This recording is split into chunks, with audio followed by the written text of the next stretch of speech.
Welcome to Season 2 of the Practicing Presence podcast, where spiritual formation is fueled through a variety of practices rather than a single prescriptive time of devotion, where we discuss different spiritual practices that help us be more present with God, others, and ourselves. What's going on, practitioners? What's up, friends? How we doing? We're trying a new whiskey from Crowded Barrel, and so Cullen is very interested in the bottle. It is the Austin 101, only available to Patreon members in the distillery. Well, now I think it's open. If maybe you it's open to everyone, but because the first week, I was there 2 weeks ago, and it's the first week, it's open to anybody now. True. Great whiskey. It was aged in a peated malt barrel. Yeah, so that's the Heather thing never mind, different off-camera conversation. But we are wanting to wrap up our conversation of Visio Divina that transitions so well into this thing that Cullen has been thinking about and wanting to do for a hot minute. Yeah, I've kind of dreamed it up. I mean, not really, but I don't think anybody's painting the full picture that I want to paint. But I've been thinking about it for a hot minute. The book that is kind of my source, I bought that book in the summer of 2020. So I bought it almost 2.5 years ago. During lockdown, like mid-lockdown. If it was summer of 20. Yeah, it was like I bought that book like June or July of 2020. Yeah, so your creative juices were flowing because you had nothing else to focus on. Well, I was also interim pastoring a church at the time. Yeah. And I was going to school full time, and my mind was 100% given over to creating content. And like me, the communicator, I'm obviously preaching most of that content, but I was also preaching 3 times a week. And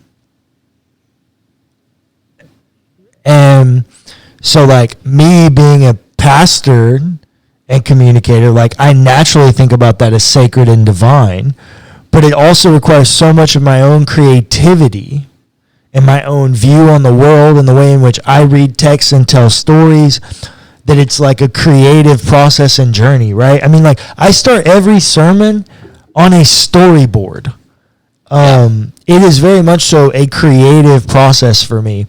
And so, it sparked this idea of divine creativity, which we're going to talk more about and what I mean by that term. But I've been thinking about it for a hot minute, about 2 years, and it's a natural flow out of Visio Divina. It is.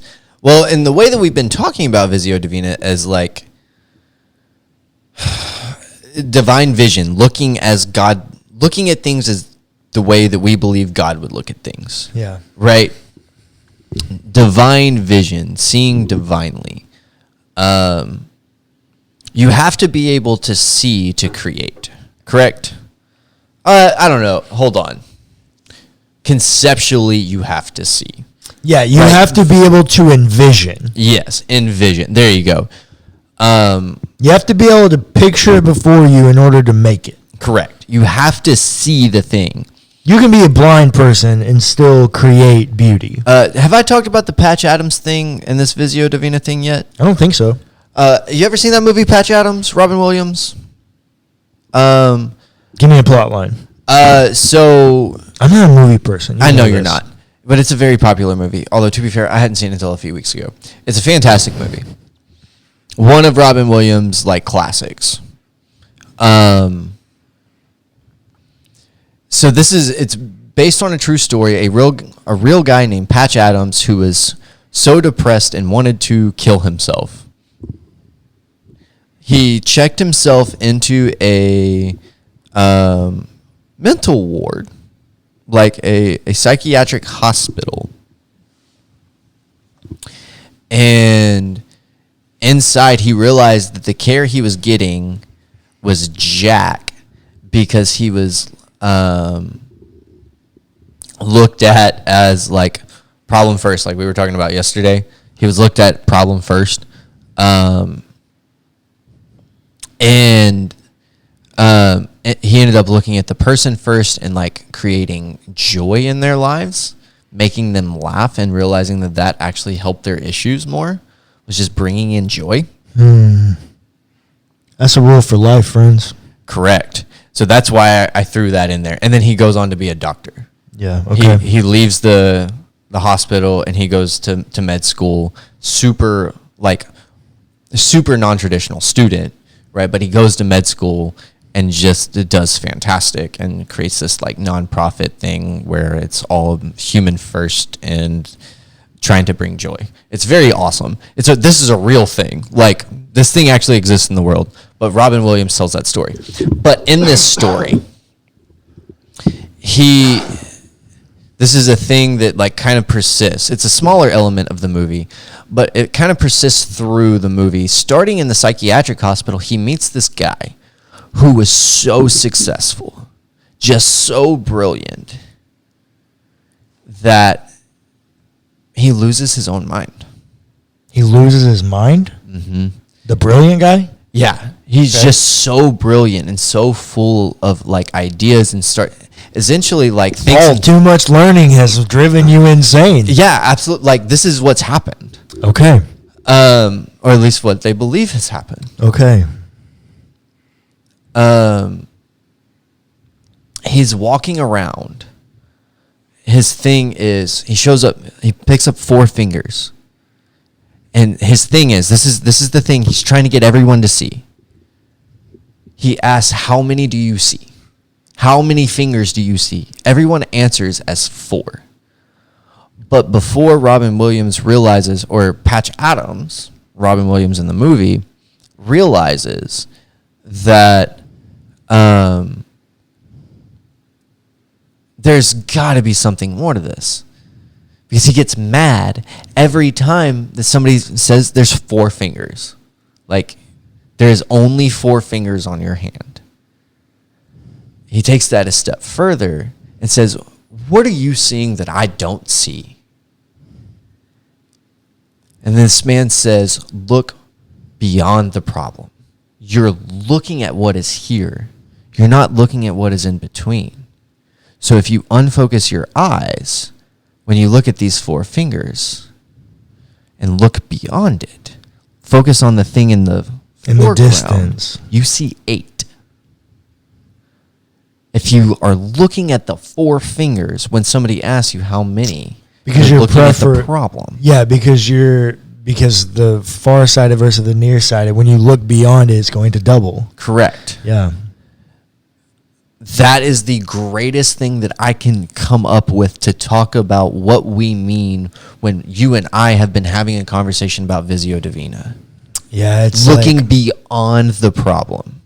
Yeah, it's like seeing the full picture. Seeing all of it. Not just what's most right in front of you, right? Correct. I can put my hand in front of my face and look and really just be like, yeah, that's a hand, and my view is really obstructed, but I can still see the beauty of my trees and grass and the birds move beyond my hand.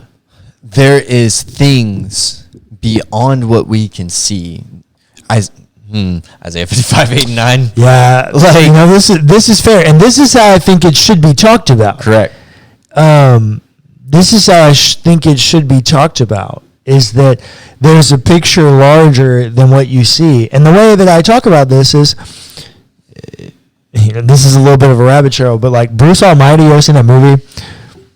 Where he's just he's overwhelmed with all the prayers, right, because they're in his head. He makes them Post-it notes. And so he makes them Post-it notes, and then they become a problem because there's just too many damn Post-it notes. Uh-huh. So then he comes up with email. Yeah. And he turns them all into emails. But there's so many that he just cannot get a handle on them. Do you remember what he does? He just like accepts all of them, right? He accepts all of them and replies yes. Yes. To all of them. Yeah. He gets every single person their prayer. Do you remember what happens? Oh, the world turns to a mess. The world goes on fire. Yeah. Because everyone feels cheated. The main metaphor that's doing this, the thing that started the riot, do you remember what it is? A whole bunch of people won the lottery. Oh, and everyone only got $17.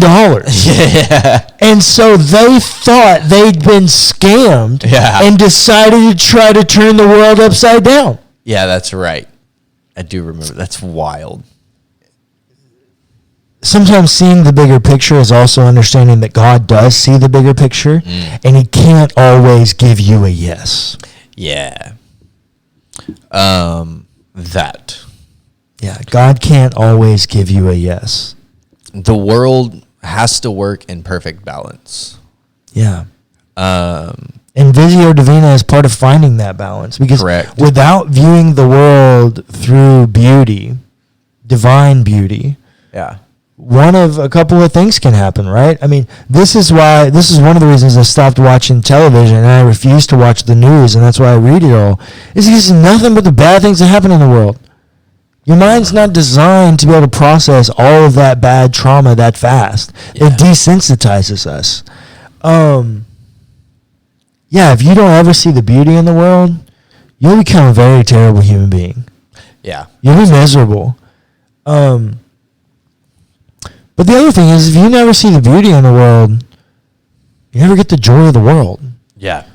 Which ends up meaning, like, kind of transitioning into this new series, though, like, if you can't see the beauty, how can you create beauty? Yeah, it's true. You know, they say this for any art form. Which, by the way, I want to have a separate conversation here. Make sure, like, we're talking about the same thing. Like, totally understand that, like, people who are not able to physically see can also still see beauty. Ray Charles, one of the greatest, like, not Ray Charles, the blind pianist guy, big and blue scene. You know what I'm talking about? That is Ray Charles. Yeah, I think so. Ray Charles.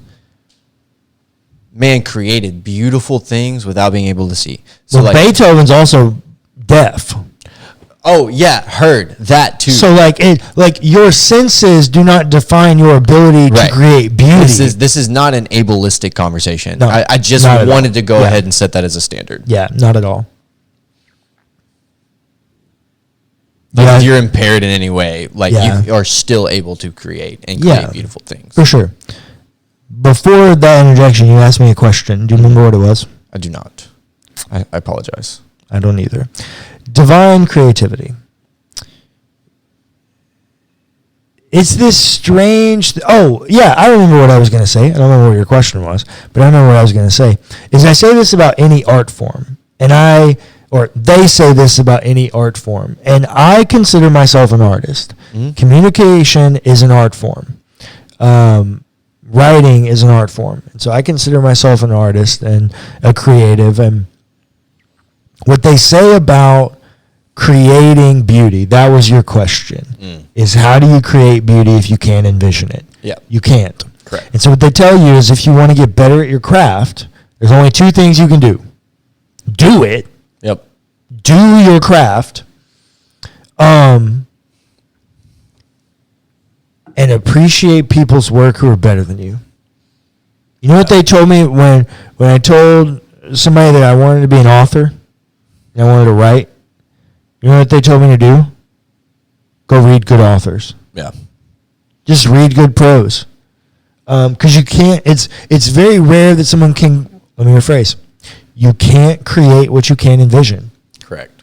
And if you want to create good content, you have to consume. You have to have consumed and appreciated good content. So we've been sipping this whiskey this whole time. I think this is a great metaphor for what you're talking about. Well, right? Is it not? Because to be able to taste the individual, like, minute things that are happening in there, you have to have experienced it already. Yeah, if your mind doesn't have a reference point for a tasting note, it can't pick it up. Correct. It can identify it. Correct. But it can't name it. Mm-hmm. And you can go, oh, that's a flavor I've never tasted, but it gets masked in so many other things. That you're unlikely going to be able to taste it. You're going to go, oh, that's strange. Mm-hmm. but it's unlikely that you'll be able to even pick it up. Correct. You're the one that first told me this, I think, and I've just kind of adopted it. If you want to taste good whiskey and appreciate good whiskey, just eat more flavors. Yeah. Try new flavors. Because it is an art form, and this is one of the reasons I love whiskey. You know, I think of all of the ways in which I drink alcohol, I think whiskey's my favorite. And I will never forget this. This is also a great wrap up for, Divine Eyes and seeing the full picture. I was at my friend Jake Porter's house. Shout out. And Jake and I love to drink whiskey together. And I brought over the Crowded Barrel Bouche Rye. Oh, okay. Ooh, yum. And if you remember, it's distilled in Poland. And then it's aged over here. Yeah, they sourced that one. They sourced it, and it's a real interesting creation. And I like it. There's still some over there. Anyways, the Bouche Rye, we're sitting there, and we're drinking it, and there's this flavor in it that is like jumping out at me, but I cannot name it. I can identify it, and I know exactly what it is. It's such a unique flavor, and I know I've had it before, but I cannot name it because it is so rare. And the only thing my mind can come up with was how to communicate what that flavor was, is I looked at Jake Porter across the table and I said, hey, Google what the most common cooking spice is in Poland. And he goes, okay. He Googles it and he goes, oh my God. And I was like, what? And he goes, it's the flavor in the whiskey. It's dill. And I was like, it's dill. It's absolutely dill. There's dill in the Bouche Rye? It is one of the most prominent flavors in that rye.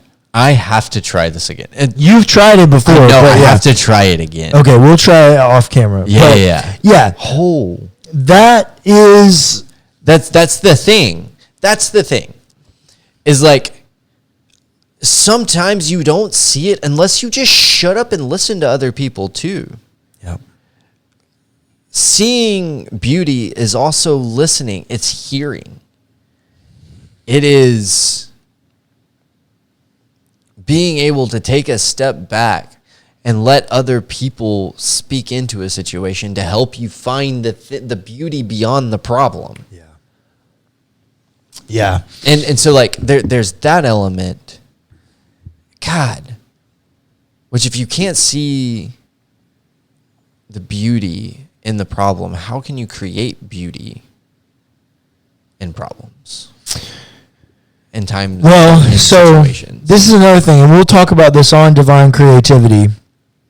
It's going to be one of the episodes on there I'm going to dedicate to it. I haven't finished mapping it out yet because I still don't feel like I have my thoughts completely formed about it all, but I need to start having some conversations and get some more feedback. But one of the things we're going to talk about is the ways in which some of the most beautiful art has come out of the most tragic experiences. So one of my common examples of this is Frida Kahlo.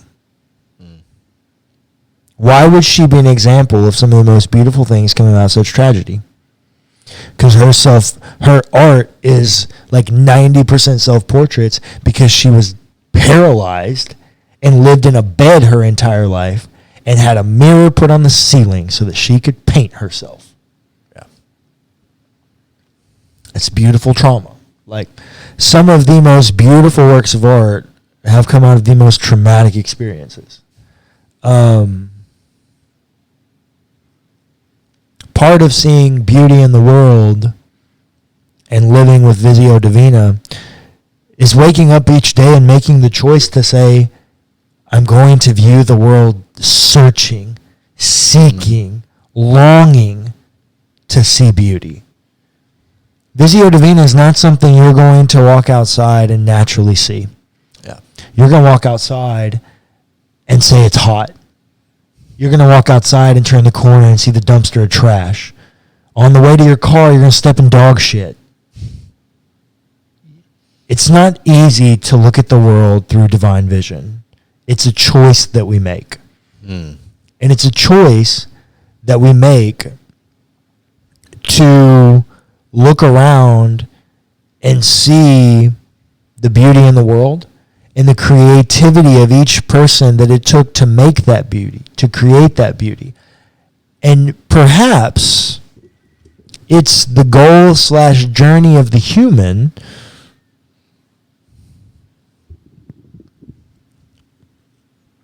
to create that. As a precursor, Clayton, will you go grab that book for me that's sitting right there? Yeah. As a teaser, before we go on our Divine Creativity series, let me read you something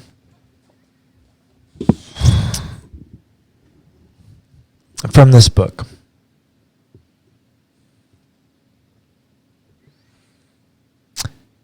The author of this book asked this question: what if the arts and creativity are designed to play a key role in the maturing of Christ's bride? What if we need them in the church? Might I ask it another way? What if we need divine vision? What if we need Visio Divina for the maturing of the church? What if we need divine vision for spiritual formation? Because you know what? It's real hard for me to look around and have any hope for a good God if all I see is tragedy. You have to be able to look at beauty in the world in order to progress. Perhaps Visio Divina and divine creativity are essentials of our faith and not secondary or anecdotal. Thanks for listening to the Practicing Presence podcast hosted by WellHouse Church. Be sure to give us a rating and a review if you enjoyed the episode. It's free and it helps us immensely. Also, feel free to check out our other podcasts.